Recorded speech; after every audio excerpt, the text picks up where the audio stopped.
velocidad por shunteado del inducido en un motor de derivación. Así que vamos a ver un ejercicio numérico, sobre todo, como tratamos de hacer siempre, evaluando y analizando qué es lo que sucedería en la máquina si hacemos eso, qué es lo que esperamos, y sobre todo viéndolo a través de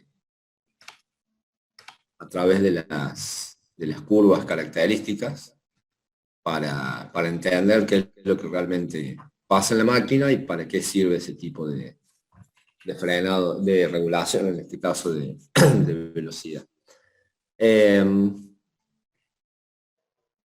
Y ya después, la clase que viene, seguramente el lunes con Carlos, empiecen y probablemente terminen también la unidad de lo que es el cálculo de la potencia de los motores. Nosotros después el jueves, seguramente si él logra dar esa unidad, veremos un ejercicio práctico de esa unidad, y ya después nos estaremos metiendo en lo que es la etapa final del año, que es meternos ya con el PLC, ¿sí? Con ver un poco la lógica de programación en el Tuido, que es el programa que usamos, que es el PLC que hay en la facultad. Y bueno, después de ver un par de clases de PLC, donde vamos a hacer probablemente algún circuito de lógica como el que vimos en lo que sería lógica cableada con contactores, como lo vimos en el KDESIMO en la primera parte, lo vamos a estar haciendo de la misma manera, pero en la programación del PLC, con la lógica líder o leader, que es la que usa el Tuido Soft, para que le vayan agarrando la mano a la programación, para después ya pasar, y ahí ya es que les pido vayan pensando con tiempo, para armar grupos entre ustedes y vayan pensando algún proceso, ¿sí? Industrial o el que se le ocurra, pero algún proceso con cierta complejidad, ¿sí? Que después lo van a presentar y de acuerdo a lo que nos expongan, vamos a ver si lo tienen que complejizar o alivianar un poco al proceso para que no sea tan pesado. Pero vayan pensando porque el trabajo final del año de la materia es realizar este proceso en la programación del Tuido, ¿sí? Lo van a programar. En este caso lo vamos a ver funcionar corriendo la simulación desde el mismo software. En lo que es en la presencialidad se hace lo mismo, se lo carga el PLC, allá físicamente en el laboratorio, y hay un pequeño tablero con unos switch, el cual simula que esa entrada, ¿sí? La estamos accionando o no, es decir, le estamos dando un 1 o un 0 a la entrada que ustedes dijeron que era la 1, la 2, la 3.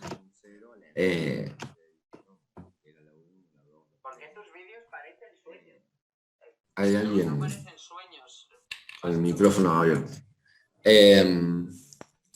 La idea, les voy adelantando esto para que lo vayan pensando y vayan buscando algún proceso para presentar y que no sea repetido de los años anteriores, digamos.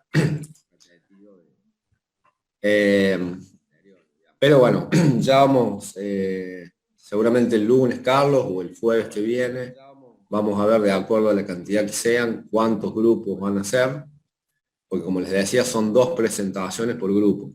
La primera tanda de presentaciones es, valga la redundancia, la presentación del tema, es decir, ustedes van a presentar qué es lo que quieren hacer, qué es lo que quieren automatizar, qué proceso es el que van a realizar. Entonces ahí con Carlos lo analizamos y le damos nuestro punto de vista, si es muy complejo acotarlo un poco, o si está muy simple, qué se puede agregar para que tenga cierta complejidad. Y pasada esa tanda de exposiciones de todos los grupos, Después viene la tanda de la exposición de ya mostrar cómo hicieron la lógica y ver cómo funciona el programa en el PLC. Y están quedando el segundo parcial práctico y el recuperatorio, entonces no está quedando muchas cantidades de clases, por eso es que vayan pensándolo con tiempo. Ingeniero, ¿de cuántos es el Sí, grupo? bueno, eso es lo que quería ver, porque tenemos, si no recuerdo, había casi 30 inscriptos, pero por lo que veo nunca pasamos de los 20 en las clases, entonces hay que ver cuántos son los que realmente están en condiciones de hacer porque hay algunos que no han rendido los parciales, algunos que han rendido, perdón, se han anotado a la materia, pero después la terminaron rindiendo, pues ya eran regulares de años anteriores, entonces no están cursando ya la han dejado. Por eso me voy a juntar con Carlos para ver cuántos tiene él en el teórico y cuántos somos en el práctico para sacar el número final y de acuerdo a eso ver cuántos grupos armar. La idea es que el grupo no sea de muchos, los solemos hacer de 3 o 4, porque más de eso van a ser muchos para hablar y por ahí también es más difícil juntarse, organizarse y armar el grupo ustedes para trabajar, digamos. Pero si son muchos alumnos y muchos grupos, se nos van a ir muchas clases en eso, entonces también tenemos que verlo, a ver cómo lo coordinamos. Pero generalmente son de 4 los grupos, más o menos. Se hagan una idea que va a ser más o menos ese número. Profe, ¿y algún ejemplo rápido para buscar la complejidad del ejercicio? Si quieren, la clase que viene les muestro alguno del año anterior, como para que vean qué se ha hecho y cuál es más o menos la complejidad. A ver, ya vamos a ver todas las herramientas o lo que el PLC tiene un montón de herramientas, nosotros lo vamos a ver más acotado, también por tiempo y demás, pero básicamente van a ver que van a necesitar o vamos a pedirles que usen temporizadores, que usen contadores, ¿sí?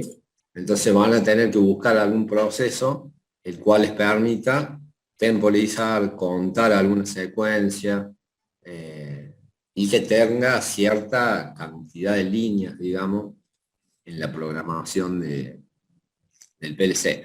No es nada del otro mundo, o sea, no se piensen que van a tener que hacer una fábrica completa, pero sí cumplir con, como les digo, usar temporizadores, usar contadores, para darle cierto nivel al trabajo y que les sirva a usted también, digamos.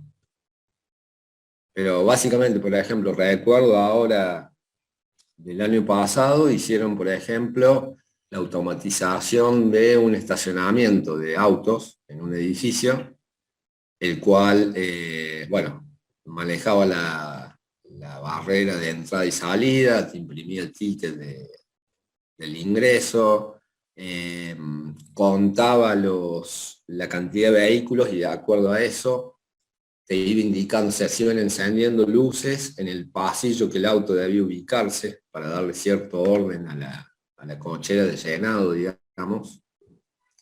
O sea, manejaba también el PLC o la lógica, el sistema contra incendio y de ventilación forzada para el extracto de los gases de los vehículos. O sea, es algo, no es tan complejo, lo fueron armando los chicos en ponerle cada vez más cosas, digamos, pero nada complicadísimo, digamos. No se busquen tampoco un proceso muy complicado que después les cueste muchísimo hacerlo y aparte para que se vea también cuando lo simulen, porque ya vamos a ver que hay que ir viendo línea por línea qué salidas se van energizando y qué entradas. Entonces, por ahí es medio complicado seguirlo con el tablerito que trae el programa, que se van prendiendo y apagando las salidas, las entradas, digamos. Pero para la clase que viene, si quieren, busco alguno y se los muestro para que lo vean y tomen dimensión de lo que tienen que hacer, digamos.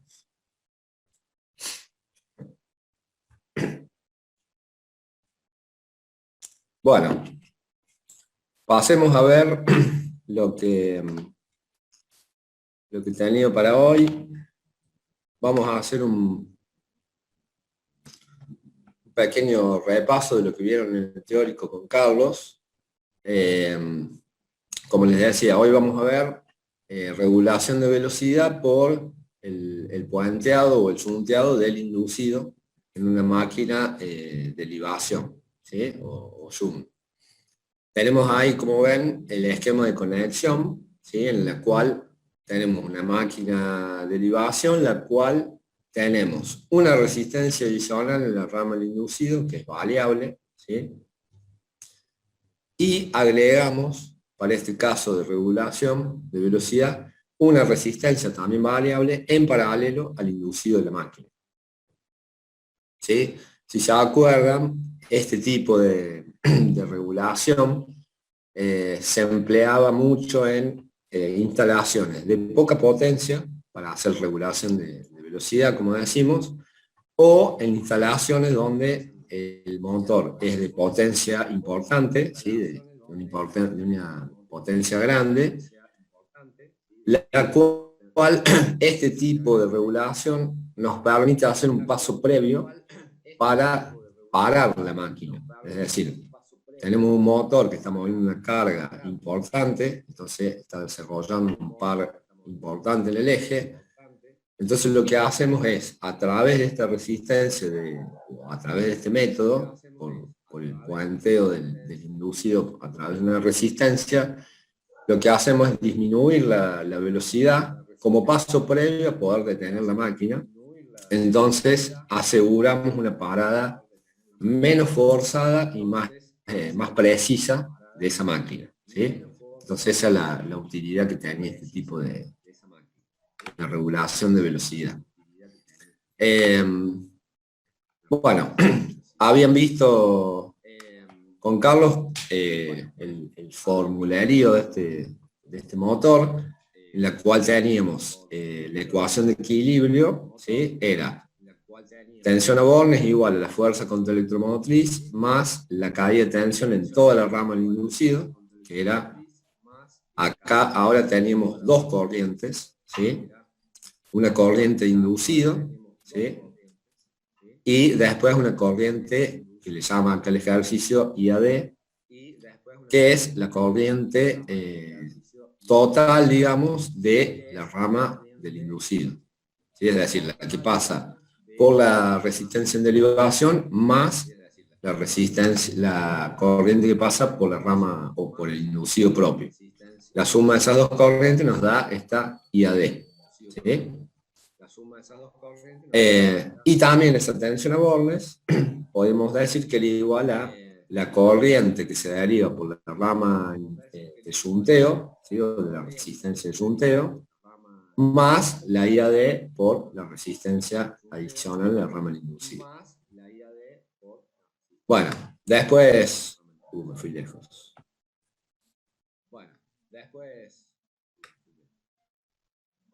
Después veíamos que... Abajo.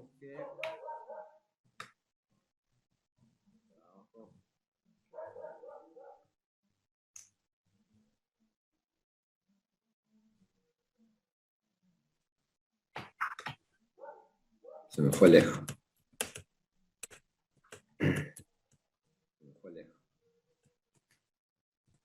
Acá estamos.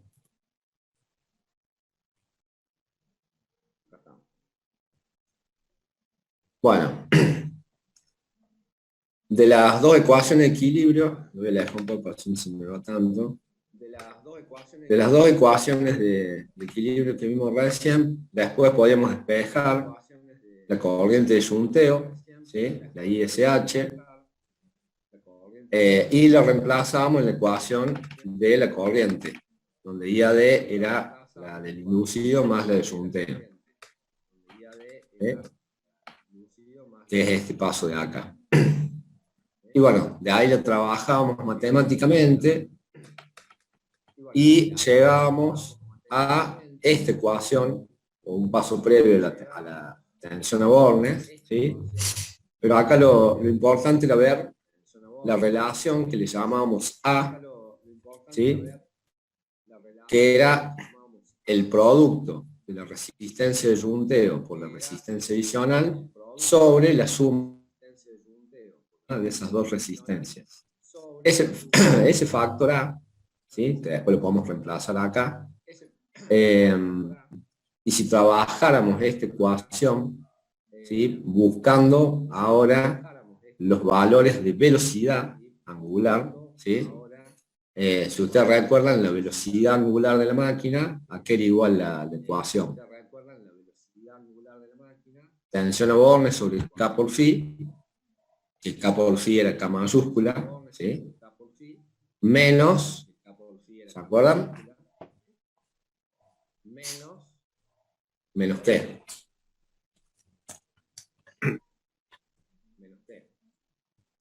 Menos la corriente que teníamos en el ramo del inducido, ¿sí? Por la resistencia total de esa rama sobre el K, o K mayúscula o K por phi minúscula, ¿sí? Bueno, si nosotros trabajamos esta ecuación y la reemplazamos en la de velocidad angular, la primera parte de esa ecuación, ¿sí? La primera parte de la velocidad angular, que era tensión a Bornes sobre K, eso decíamos que era, ese primer término era la velocidad masiva ideal de la máquina, ¿sí? Y el segundo término, el menos I por R sobre K, era la variación de velocidad que tenía la máquina, que hacía que en carga, ¿sí? La velocidad nominal sea igual a la velocidad masiva ideal menos ese delta velocidad, ¿sí? Ya lo vamos a ver en el ejercicio numérico, pero este es un refresco para que después las ecuaciones que veamos en el ejercicio sepan de dónde sale. Entonces, eso para la condición de que tengamos una resistencia adicional en el ramo del inducido, ¿sí? Pero sin ninguna resistencia puenteando el inducido. Cuando nosotros agregamos una resistencia RSH en el inducido, puenteándolo, la ecuación de la velocidad van a ver que toma otra forma, pero aparece este factor A, ¿sí? Que lo que hace este factor A es disminuir la velocidad. Es decir, si yo le agrego, además de una resistencia en el ramo del inducido, le agrego una resistencia en paralelo al inducido, cuanteándolo, la RSH, lo que voy a lograr es tener, si yo estoy trabajando a la velocidad nominal de la máquina y agrego esas resistencias, puede pasar a trabajar a una nueva velocidad nominal de la máquina, pero lo mismo si estuviésemos trabajando en la condición de velocidad masiva ideal de la máquina. Y de ahí surge esta ecuación, en donde la nueva velocidad masiva ideal de la máquina, si yo agrego esta RSH, ¿sí? Va a ser el factor A, que es este RSH por RAD sobre RSH más RAD, por la velocidad masiva ideal natural de la máquina, ¿sí? Entonces, como vieron en el teórico, ese factor A, ¿sí? Es menor a 1, es menor a la unidad. Por eso es que hace que nuestra nueva velocidad, si agregamos una resistencia en paralelo al inducido, puenteándolo, sea una velocidad menor. Entonces, de ahí surgían las características mecánicas de la máquina, ¿sí? Es decir, esta primera recta que vemos acá arriba es la característica natural del motor que vimos de la conexión de la página anterior, sin resistencia adicional en el ramal inducido, ¿sí? Esa resistencia es cero, y la resistencia que puentea el inducido es infinita, ¿sí? Es decir, no tenemos puente hecho en la rama en paralelo al inducido. Si nosotros le agregáramos solamente la resistencia adicional en el inducido, ¿sí? Pasaríamos a tener esta recta que vemos acá, la cual es tal cual vimos en arranque, frenado y regulación de este tipo de máquinas. ¿Qué hacemos? Le cambiamos la pendiente al motor, la característica mecánica de ese motor. Ahora es más rígida esa característica mecánica, ¿sí? Pero como ven, si lo hacemos girar hasta la velocidad en vacío ideal, estaríamos llegando a la misma velocidad en vacío ideal que en la característica natural, ¿sí? Porque no hemos modificado esa velocidad en vacío ideal. Ahora, si le agregamos, además de esa RAD, le agregamos la RSH en paralelo al inducido, ¿sí? Le hacemos el shunteado, pasamos a tener esta nueva característica mecánica, que es la recta de abajo, ¿sí? Donde ahora, como ven, la velocidad en vacío ideal nueva es distinta y es menor a la que teníamos inicialmente. ¿Y por qué es menor? Por ese factor A que vimos recién. Entonces, a medida que nosotros juguemos con el valor de RSH y de RAD, ¿sí? La combinación de esos dos valores, vamos a obtener distintas pendientes de esta recta, ¿sí? Entonces, encontraremos velocidades en vacío mayores o menores, o velocidades nominales mayores o menores, ¿sí?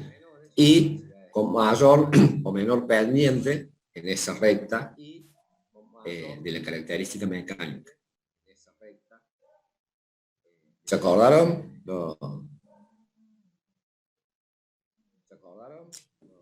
Sé que lo vieron en el teórico, pero bueno, como hace un par de días que lo vieron, por las dudas la idea era refrescarlo.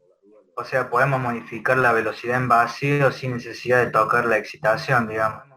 Exactamente, exactamente. En este caso, no modificamos, como bien dice Andrés, no modificamos la excitación de la máquina, pero jugamos con esa resistencia en paralelo al inducido y con la resistencia adicional en el ramal inducido para lograr esa disminución de velocidad tanto en vacío como nominal. Y como ven, como les decía al principio, generalmente se usa para motores grandes que le hacemos un paso previo antes de frenarlo, le bajamos su velocidad, ¿sí? Antes de pararlo, y después sí ya le aplicamos algún método de frenado a menor velocidad. Entonces de esa manera hacemos un frenado más preciso, ¿sí? Y mejor, de mejor calidad para un motor de potencia elevada. Bueno, pasemos a ver entonces el ejercicio práctico numérico.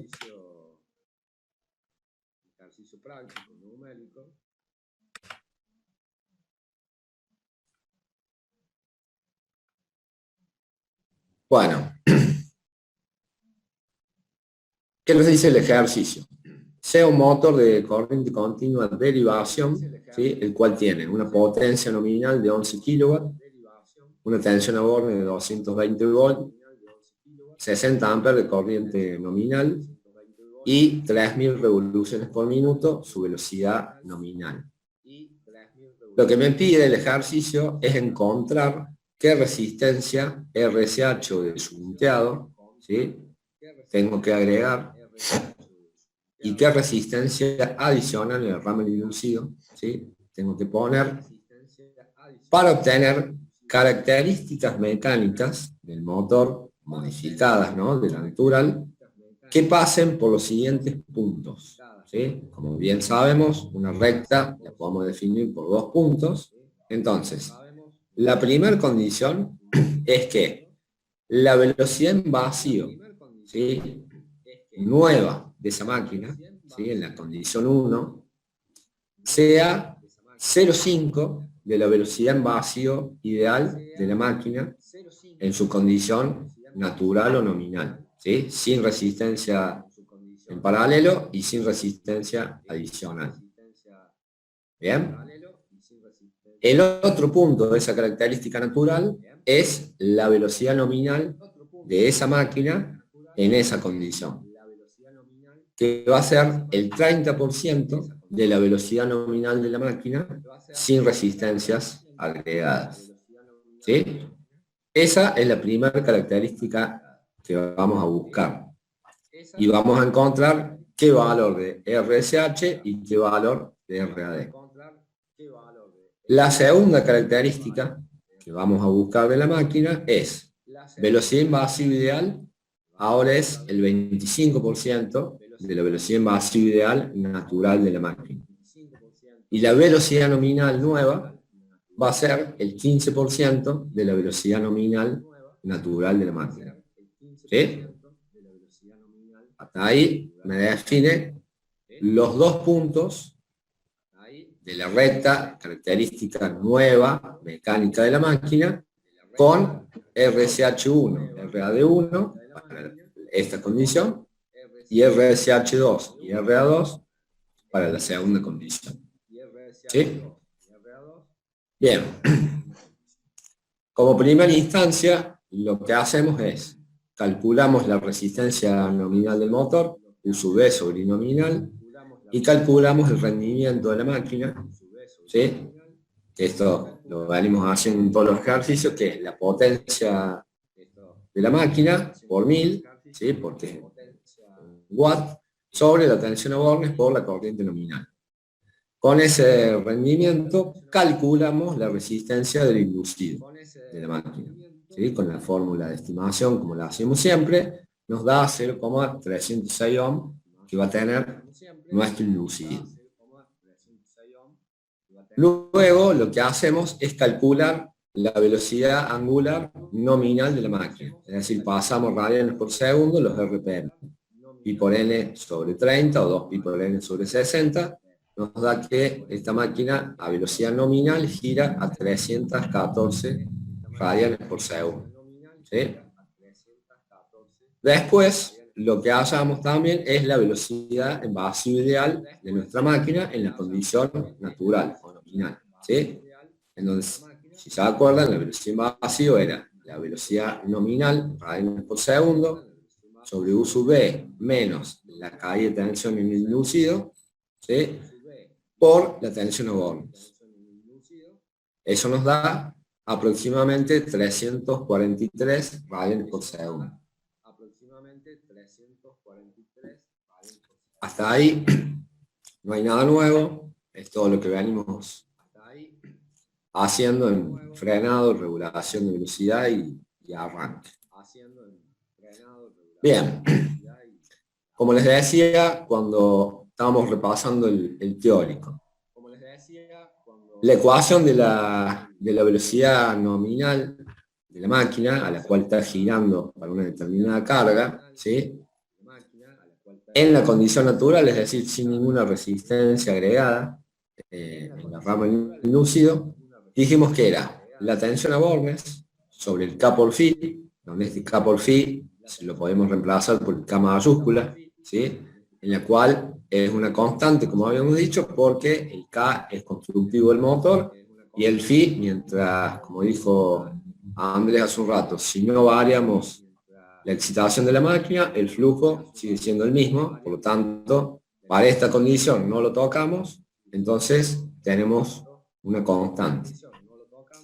Menos la corriente que está circulando por el motor, que si decimos que está girando a la velocidad nominal, esta corriente es la corriente nominal que nos da de dato el ejercicio, por la resistencia del inducido sobre, nuevamente, el K por phi. ¿Sí? Como les decía recién, esa velocidad, ¿sí?, que le llama acá nominal o natural, es igual. El primer término era la velocidad invasiva ideal de la máquina, ¿sí?, y el segundo término, el I por R inducido sobre K por phi, le podemos llamar que es un delta velocidad natural, ¿sí? Es decir, es lo que yo pierdo de velocidad cuando la máquina o el motor está funcionando con carga, ¿sí?, a régimen, en este caso, nominal, ¿sí? Entonces, yo no tengo la velocidad invasiva ideal, sino que tengo una velocidad levemente inferior, que es la velocidad nominal de la máquina. ¿Bien? Entonces, como vemos recién, la velocidad invasiva ideal es U sub V sobre K por phi, y la delta velocidad natural, ¿sí?, si lo reemplazamos acá, ¿a qué es igual? A la corriente sobre el factor K, ahora lo pone K mayúscula, por la resistencia del inducido. ¿Sí? Si lo analizamos para la condición en la cual le agregamos resistencia tanto en la rama del inducido, la RAD, como la resistencia RSH, ¿sí?, puenteando el inducido de la máquina, y trabajando con la ecuación que les dije del teórico de la FEM, de la fuerza contra electromotriz, en la cual aparecía ese factor A, que era el producto de las dos resistencias sobre la suma de esas dos resistencias, RSH y RAD, esta ecuación de la velocidad nominal, llamándole ahora velocidad SH, le llamo el ejercicio, que es la velocidad en yunteo, ¿sí?, ahora adopta la siguiente forma, que es A por la velocidad invasiva ideal de la máquina, ¿sí?, menos I sobre K por la resistencia del inducido, más el factor A por la resistencia adicional en la rama del inducido. Esto sale de trabajar matemáticamente la ecuación que yo les decía, ¿sí?, haciendo la analogía con esta ecuación, o con esta en realidad, la velocidad natural, ¿sí?, y despejando matemáticamente y sabiendo que A es RSH por RAD sobre RSH más RAD, llegamos a esta ecuación final, ¿sí? Acá o sea, no hice todo ese despeje porque no vale la pena, pero llegamos a eso. ¿Hasta ahí estamos? ¿No hay ninguna duda? Después, si alguno se anima y se pone a trabajarlo matemáticamente, van a ver que llegan a esta ecuación. Por si no me creen que aparece el A y el RAD en toda esta ecuación. Bueno, ahora, seguimos trabajando ahora en el caso de que ya le agregamos RSH y RAD al inducido, ¿sí? Entonces, al igual que hicimos recién con la condición natural del motor, hacemos la misma analogía con la velocidad de yunteo, ¿sí? Esta velocidad WSH, ¿a qué va a ser igual ahora? A la velocidad invasiva ideal del motor en la condición de yunteo, ¿sí?, menos una delta WSH, ¿sí?, igual que vimos recién, pero de condición natural. Entonces, ahora, ese W en vacío, o sea, esa velocidad en vacío ideal en la condición de yunteo, ¿a qué va a ser igual? Como dijimos y vimos en el teórico, sería igual a la velocidad invasiva ideal de la máquina, ¿sí?, pero ahora está afectada por el factor A, ¿sí?, que vimos recién que estaba en el primer término de la ecuación. Y como dijimos que ese factor A es menor a la unidad, ¿sí?, se debería corroborar cuando lo hagamos con números que esta nueva velocidad invasiva en la condición planteada va a ser menor que la velocidad invasiva ideal natural de la máquina, ¿sí? ¿Qué hace ahora? Despeja el factor A de esta ecuación, ¿sí? Entonces A aquí es igual a la velocidad invasiva en la condición de yunteo, sobre la velocidad en vacío ideal natural de la máquina. ¿Sí? Y lo otro que tenemos es el segundo término de la ecuación, que es el delta WSH, ¿sí? La variación de velocidad de junteo, que es I sobre K por la resistencia del inducido más A por la resistencia adicional en la rama del inducido. ¿Sí? Entonces, lo que hace ahora es dividir los dos miembros, ¿sí? En la cual divide la variación delta WSH sobre delta W natural de la primera condición que analizamos. ¿Sí? Es decir, esta ecuación dividido esta ecuación. ¿Sí? Dividiendo esas dos y trabajándolas, ¿sí? Simplificando y demás, llegamos a que esa relación es igual a ¿qué? A la resistencia del inducido más A por la resistencia adicional en la rama del inducido sobre la resistencia del inducido. ¿Sí? Despeja de ahí el delta WSH, ¿sí? Pasa el delta W natural multiplicando, ¿sí? Y después, bueno, lo trabaja de otra forma, ¿sí? Sacando factor común y demás, en la cual ese delta WSH llega a que es el delta W natural por 1 más A sobre por RAD, perdón, sobre la resistencia inducida. Es pura matemática para llegar a una ecuación, ¿sí? La cual nos va a permitir empezar a despejar RAD y RSH, que es lo que principalmente nos pedía el ejercicio. ¿Sí? Bien. ¿Qué hace ahora? De la ecuación que llegó, del delta WSH, ¿sí? Vamos a despejar RAD de esa ecuación. Entonces, ¿a qué le queda? RAD, ¿a qué es igual? Delta WSH menos el delta W natural, ¿sí? O sea, las dos variaciones, en las dos condiciones, natural y junteado, sobre la variación de velocidad natural por la resistencia de la rama del inducido sobre el factor A. ¿Sí? Bueno, acá, para encontrar el valor de RSH, nos dice, nos recuerda a que igual A. ¿Sí? A aquel igual. A RSH, acá me parece que está mal, porque esto, el A era RSH por RAD, acá está faltando el RAD, sobre RSH más RAD. ¿Sí? Entonces,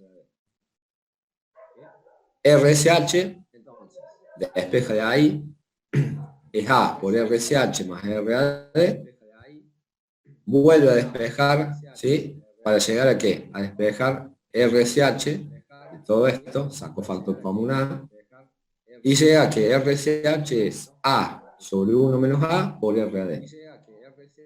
¿Sí? Es muy mareado en cuanto a despeje, pero es puro despeje. Entonces, lo que nos tenemos que acordar, ¿sí? Vamos a ver ahora es, para poder determinar esos valores, ¿sí? Vamos a plantear las condiciones que nos dio el enunciado al principio, ¿sí? De los valores que tomaban la velocidad en vacío ideal en condición de junteado y la velocidad nominal en esas condiciones. ¿Sí? Entonces, lo primero que calcula es las variaciones de velocidad o el delta variación de velocidad natural. ¿Sí?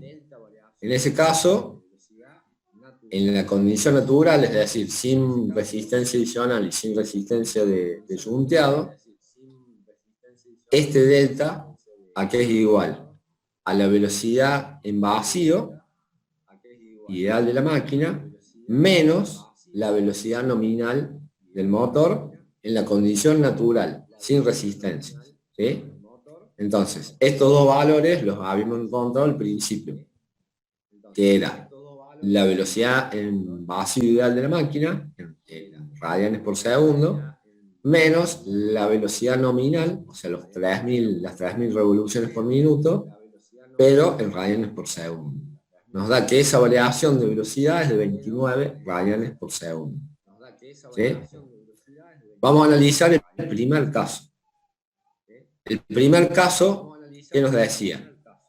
Que la velocidad en vacío de la máquina en yunteado, en la condición de yunteado 1, valía 0,5 de la velocidad en vacío ideal, natural.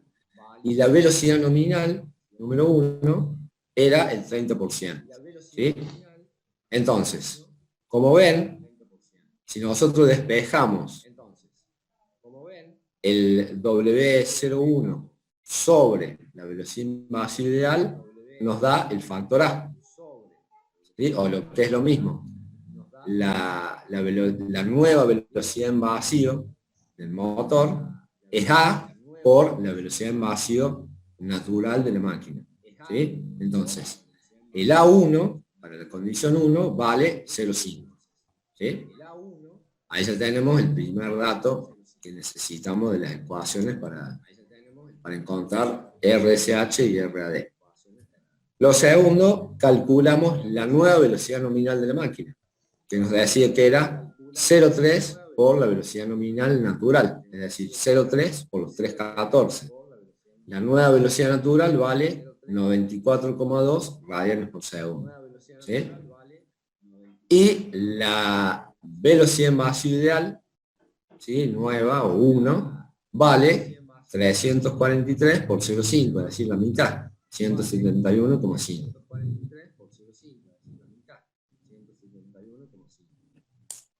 ¿Hasta ahí vamos bien? Bueno, lo siguiente que calcula es el otro delta que necesitamos para las ecuaciones, que es el delta velocidad de yunteado.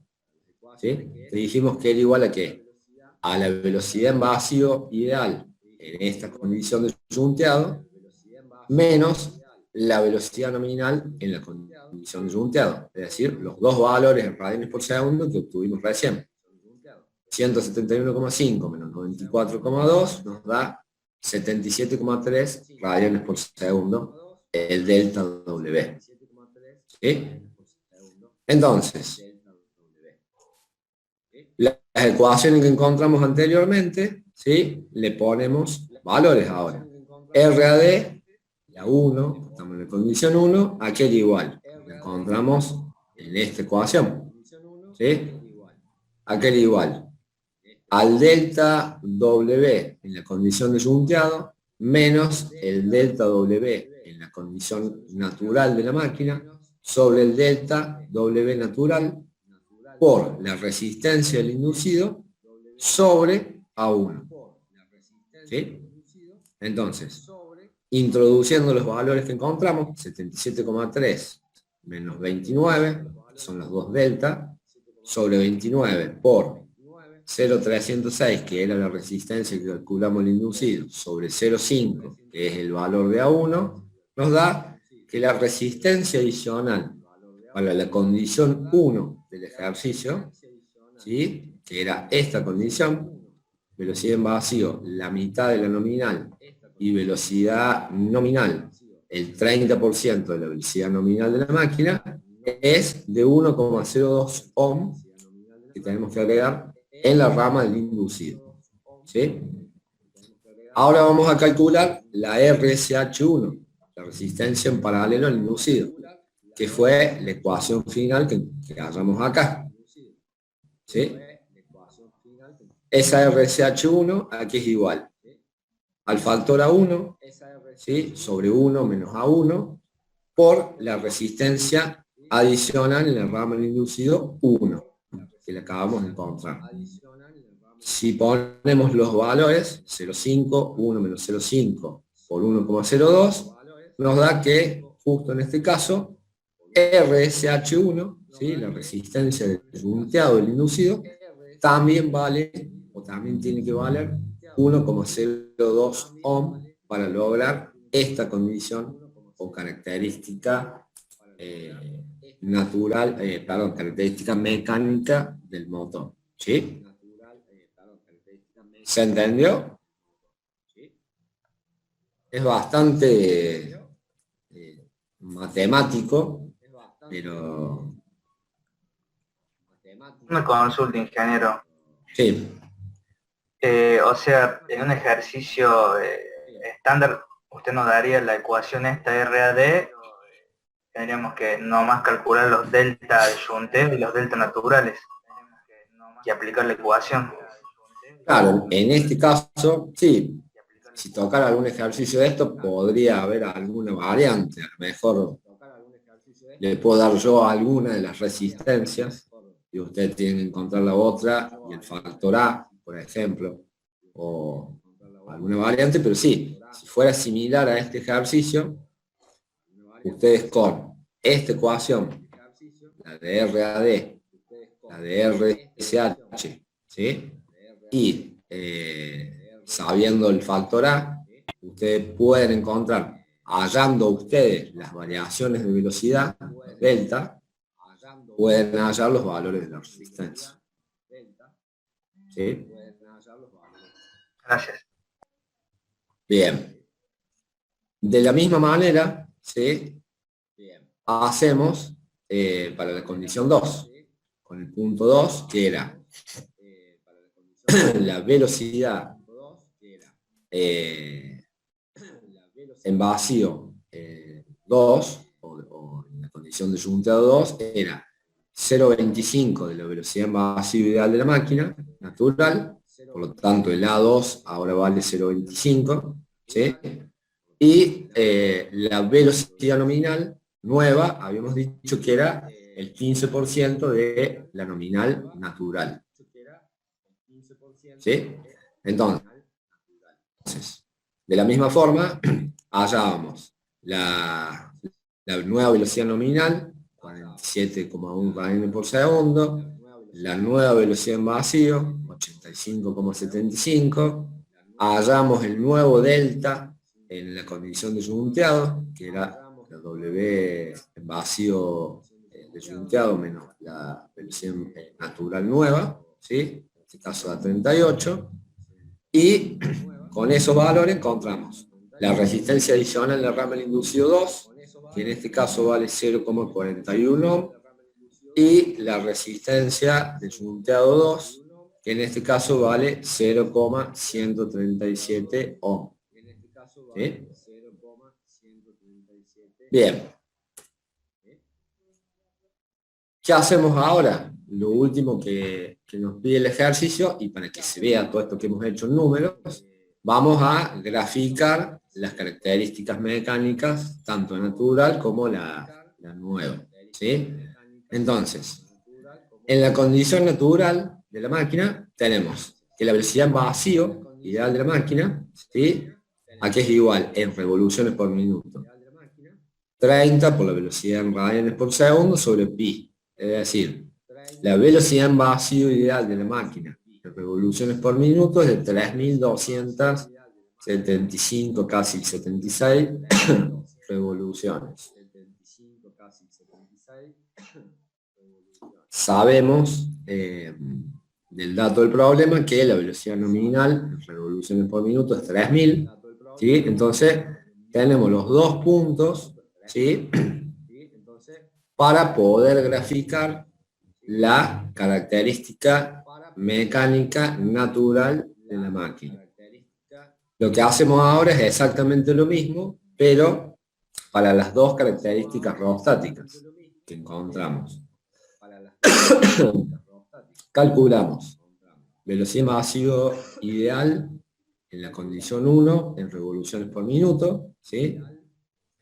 1638,5, ¿sí? Que es el 171 por 30 sobre pi, y la nueva velocidad nominal para la condición 1 en revoluciones por minuto que da 900 rpm.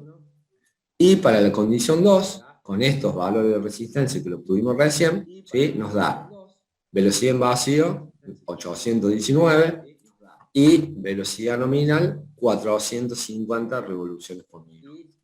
¿Sí? Entonces, si lo vemos gráficamente, tenemos que la primera la primera característica mecánica, la superior, es la característica mecánica que corresponde a la condición natural del motor, en la cual, como dijimos al principio, tenemos resistencia adicional en el ramal inducido igual a 0, ¿sí? Y la resistencia de yunteo es infinito, es decir, circuito abierto en ese puente.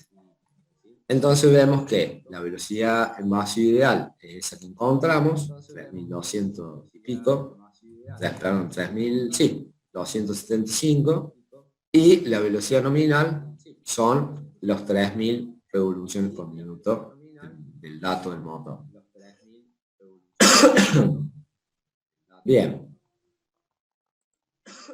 Supongamos que estamos trabajando en ese punto a velocidad nominal, ¿sí? A través de, por ejemplo, un circuito, una lógica en un circuito de comando, le agregamos, ¿sí?, a nuestro circuito una RAD y una resistencia de yunteo, las dos con el mismo valor de 1,02 ohm, ¿sí?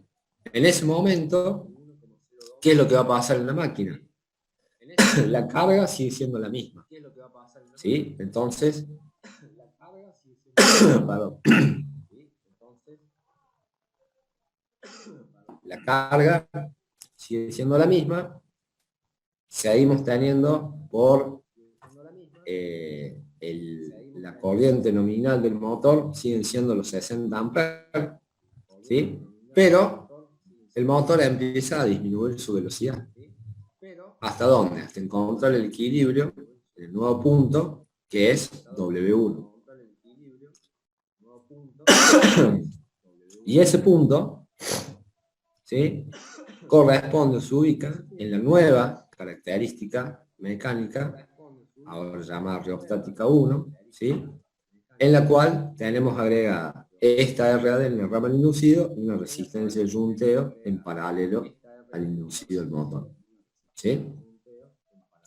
Si nosotros en ese punto liberáramos el eje del motor de la carga, ¿sí?, y en condiciones ideales, si no existiera rozamiento, el motor giraría, aumentaría su velocidad, llegando a la nueva velocidad más ideal de la máquina, ¿sí?, que vemos que ahora es menor a su velocidad en vacío natural, ¿sí?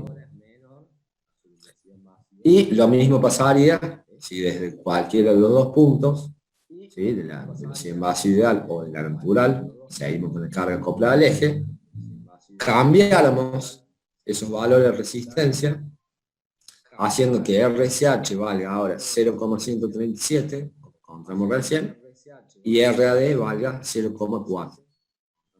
Entonces pasamos a una nueva característica mecánica, que es la reostática número 2, y es la última recta que encontramos acá abajo.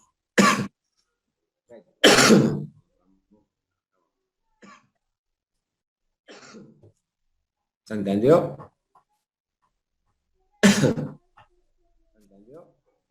Vemos cómo logramos variar la velocidad, ¿sí?, y a su vez difiere de lo que estábamos acostumbrados, que venimos viendo, en la cual teníamos nosotros que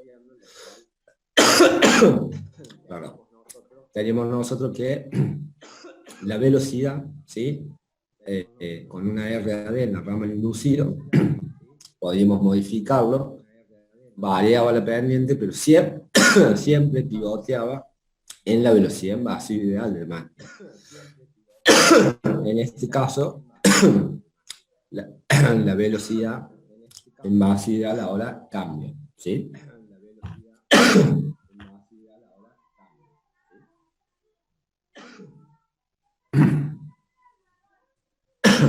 Bien. Los voy a dejar hablar a ustedes, así recupero un poco la voz. ¿Alguna duda, consulta?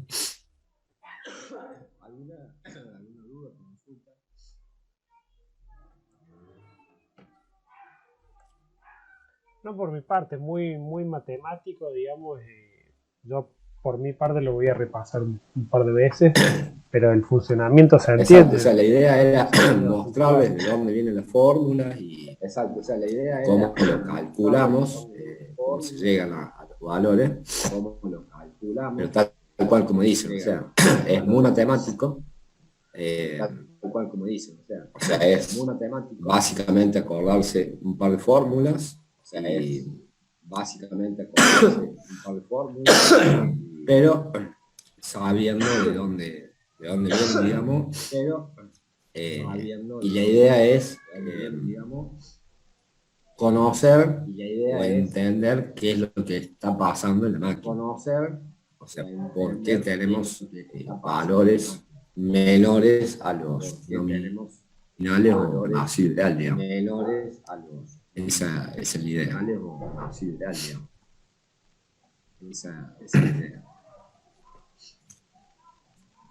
Bueno, si no hay dudas, eso es lo que tenía preparado. Les subo el PowerPoint a la página para que ustedes puedan después verlo y analizarlo un poco más. Cualquier cosa, si tienen dudas, consultan. Profe, Sí, en cuanto a la calidad de las resistencias, la de la adicional tendría que ser de alta calidad y la de subteo no tanto. no, en realidad aplica lo mismo a cuando lo veíamos para o regulación de velocidad o frenado. Como les decía, generalmente se usa para disminuir la velocidad del motor, pero como paso previo a pararlo. Entonces, esas resistencias, tanto la de junteo como la adicional, van a estar conectadas un breve tiempo. Entonces son de menor calidad que si realmente ustedes lo usaran para aplicarlo y dejarlo al motor funcionando a esa velocidad disminuida un largo tiempo. Pero como generalmente se usa para motores grandes, estamos hablando de corrientes grandes,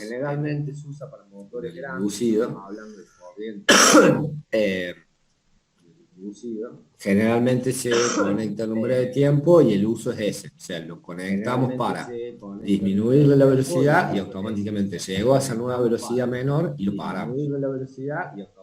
¿Sí? Para que la detención sea más precisa y de mejor calidad. Pero la calidad de esa resistencia va a depender del uso, como bien dijimos para otro caso. En este caso aplica lo mismo y para las dos en igual condición. Tanto la de junteo como la adicional. Bien. Gracias. De nada. Bien. Véanlo bien, analícenlo después al ejercicio. Y les voy a subir, o sea, subo el enunciado, pero la idea es que hagan el circuito de potencia y comando, ¿sí? Para esta condición. Un solo caso, o sea, RSH1 y RAD1, digamos. Un solo caso, o sea, RSH1. Pero hagan el circuito de comando a ver cómo lo pensarían. Es bastante simple para sumar un ejercicio más de comando. ¿Sí?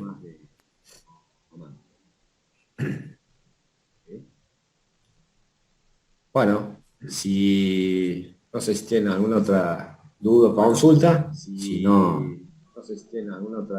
quedamos liberados por el día de hoy y nos vemos, bueno, conmigo el jueves que viene. Ahora les busco algún algún trabajo del año anterior y arrancamos con eso el jueves que viene, así lo ven y se sacan las dudas respecto a eso. Y ya les definimos la semana que viene de cuántos van a ser los grupos para que se pongan de acuerdo con tiempo.